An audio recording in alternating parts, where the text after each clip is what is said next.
Olá, minha galerinha, vamos dar início hoje a mais uma aula de geografia, falando da hidrografia do Brasil. O que é hidrografia? Toda palavra que vem a siglazinha hidro quer dizer água. Então, hidrografia do Brasil, a gente vai estudar as águas do Brasil, tá?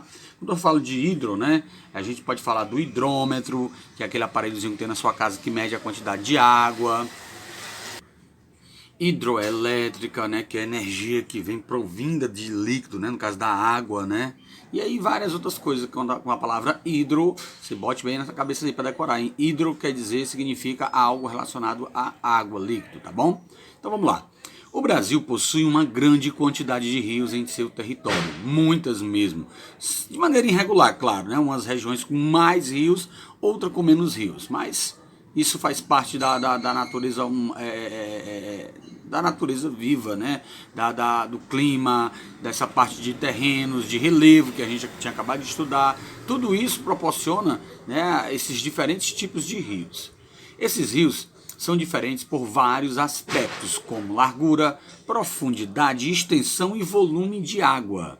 No mapa a seguir, a gente vai ver uma representação da distribuição dos principais rios do território brasileiro. E aí a gente vai verificar também aqui nesse mapa, tá? O que a gente está vendo, certo? As localidades onde possui mais rio e onde possui menos rios. Daqui dá pra gente até perceber, certo? Aqui essa parte aqui, você pode ver essa parte norte, ó. Olha só, é onde tem os maiores rios, onde tem uma extensão, uma bacia mais fluvial, né, de rios, uma bacia mais extensa, que pega, né, que banha todo esse território aqui que vocês estão vendo aqui, certo? Da região norte. A região sudeste também ela é bastante rica, né? Com essa parte de rios, centro-oeste também, certo? Mas não é tanto igual a região sudeste e a região norte. A nordeste você pode ver que ela é um pouco escassa, tem alguns rios, né? A gente pode citar aqui o Jaguaribe, né? Outros pequenos rios que nós podemos, assim, pequeno, quando eu tô falando, em termos de Brasil, tá, gente? Mas o Rio Jaguaribe, quem teve já a oportunidade de vê-lo, ele é enorme, né? Imenso, grande, entendeu? Só que ao ver do território brasileiro, ao comparar com o rio Solimões, com o rio Amazonas, com o rio Madeira, rio Purus, para comparar com esses rios aqui, o rio São Francisco, né, o Tietê em si, se a gente for comparar com esses rios, pessoal, se torna um rio pequeno, né? Mas bem aqui está aqui o rio Jaguaribe, que é o principal rio aqui da nossa região, que a gente pode até ver, né? Para cá. E aqui nós temos vários outros rios.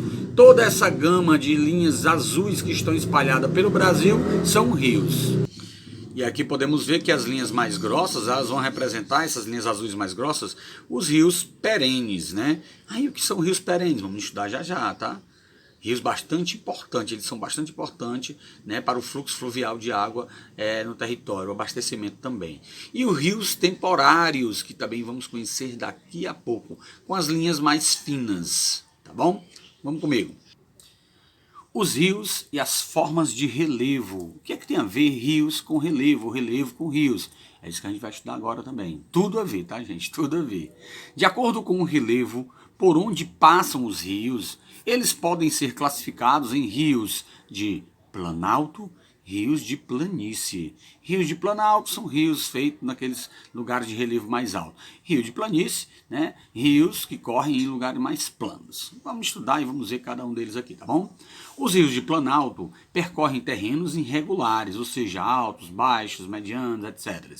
E muitas vezes suas águas fluem com grande velocidade, podendo formar cachoeiras ou quedas d'água. O grande rio, né, no caso o Rio Grande, mostrado aqui na fotografia, aqui, ó, certo? Que a gente pode estar vendo aqui. Ele é um exemplo de rio de planalto, onde gera uma cachoeira. Os rios de planalto também, pessoal, são bastante usados para a formação de hidrelétricas, né? Isso mesmo, viu? Os rios de planalto são bastante usados, né, a maioria deles, para fornecer energia elétrica, para fazer aquelas barreiras, né, das represas, né, para represar a água e depois, no caso, saltá-la, né, em alta velocidade para girar as turbinas e gerar energia. né? É um dos fatores onde é utilizado também o rio de Planalto, certo? Perigoso para a navegação, tá? Perigosíssimo. A pessoa tem que realmente conhecer a região para depois não se deparar com uma cachoeira e, infelizmente, né, perder a vida por besteira. Mas vamos lá. Os rios de planícies percorrem terrenos que apresentam poucos desníveis, ou seja, pouca diferença de altitude. As águas desses rios fluem mais lentamente e são favoráveis à navegação. O rio Amazonas, esse rio que nós estamos vendo aqui, né, faz parte de uma das partes do rio Amazonas, mostrado na fotografia, é um rio não é planado, tá, gente? Tem um pequeno erro aqui, viu? Esse rio, o rio Amazonas, ele é de planície, que é favorável à pesca, que é favorável à navegação, suas águas são águas mais calmas, né? Fluem com mais lentidez, quer dizer, é um rio que serve para navegar, para pescar, não que o outro também não sirva para pescar, tá?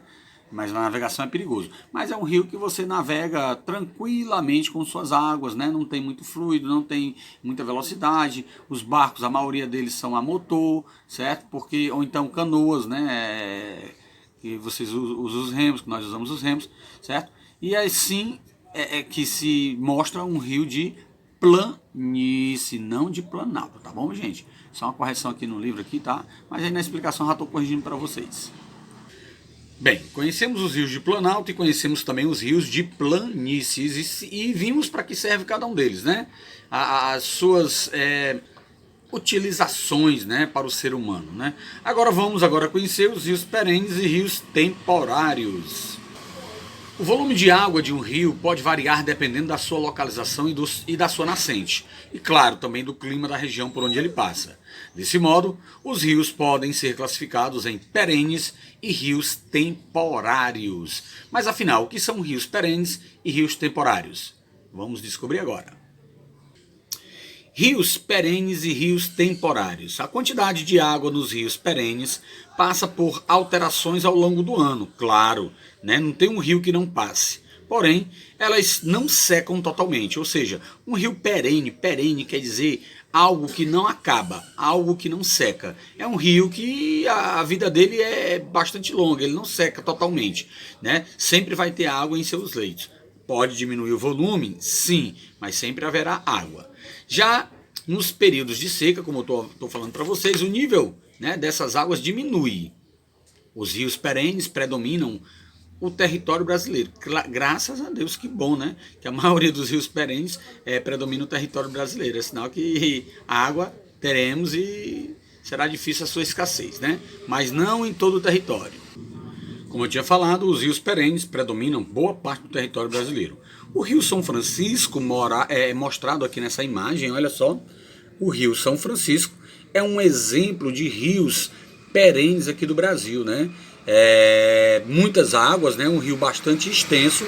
Se a gente falar de rio brasileiro, somente brasileiro, ele eu creio eu, um dos maiores rios aqui do Brasil, viu? O Rio São Francisco, né? Creio eu que ele seja até o maior do Brasil. Isso falando de território, somente de território brasileiro, né? Porque vale ressaltar para vocês que o maior rio do mundo é o Rio Amazonas.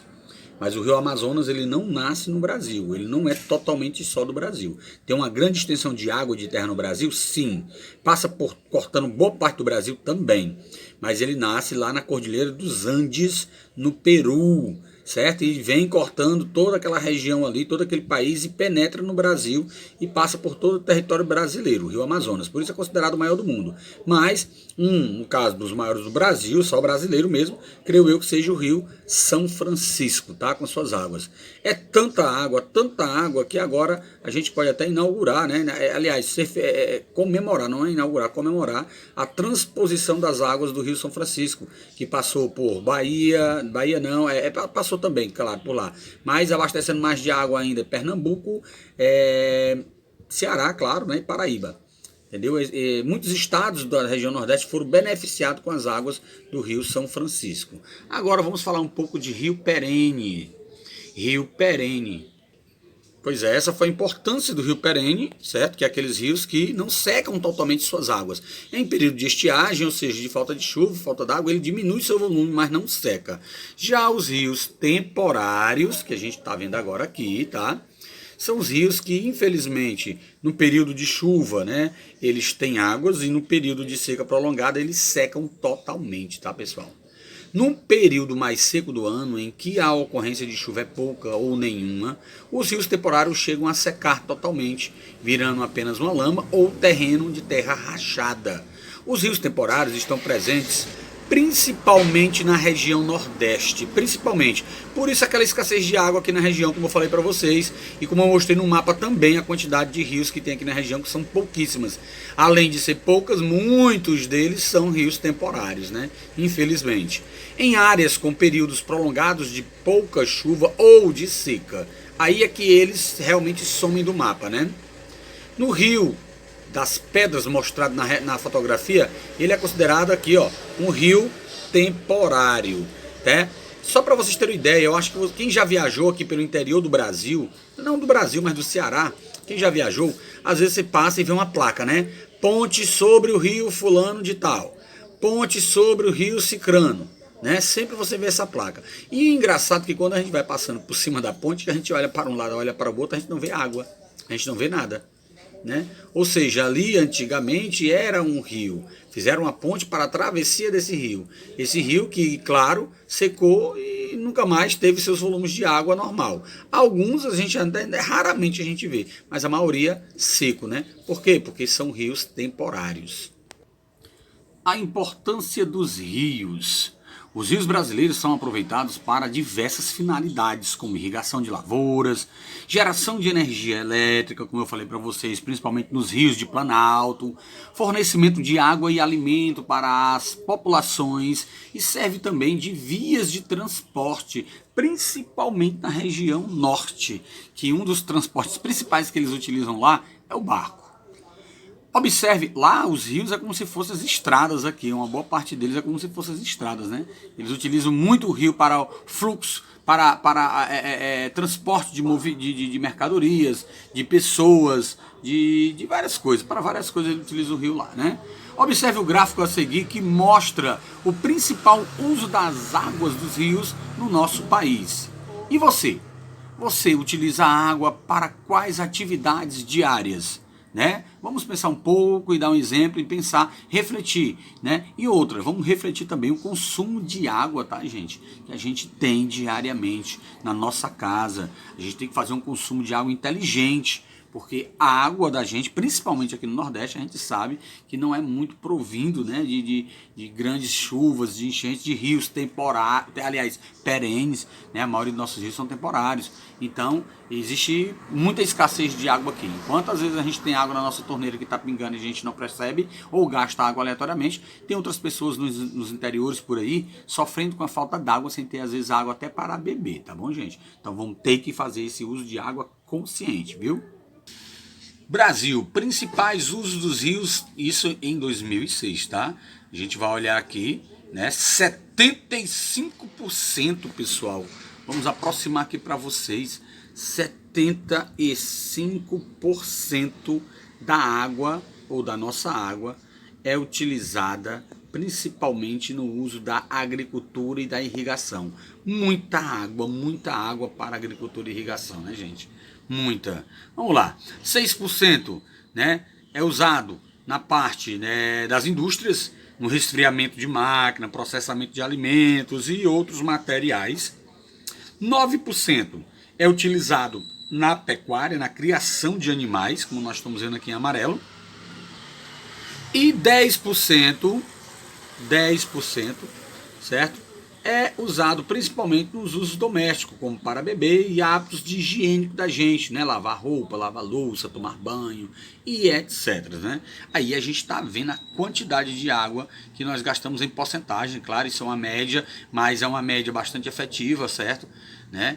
E a gente vê a quantidade de água que é gastada em cada setor, né? Muita água para irrigação, né? Diga-se de passagem, muita água mesmo para irrigação, né? O abastecimento humano, a gente pode ver apenas 10%. Então a gente tem que também fazer por onde esse uso de água nas irrigações também seja mais controlado, né? Principalmente nas regiões com falta d'água.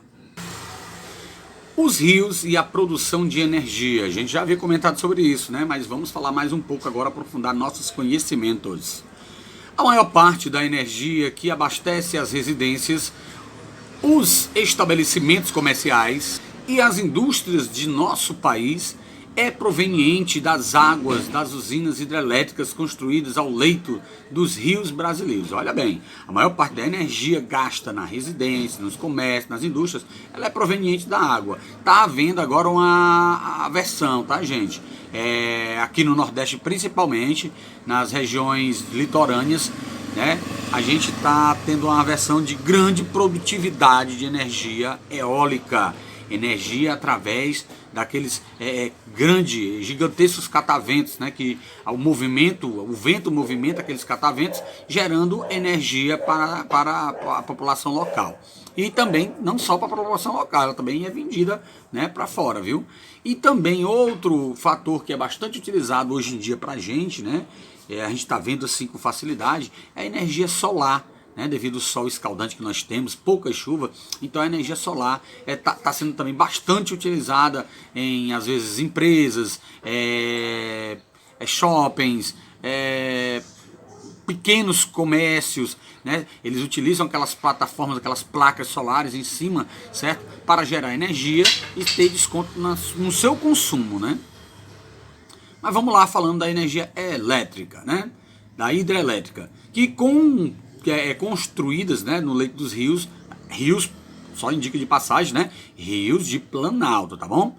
Da energia elétrica consumida no Brasil, 63% é gerada em usinas hidrelétricas, ainda através das águas.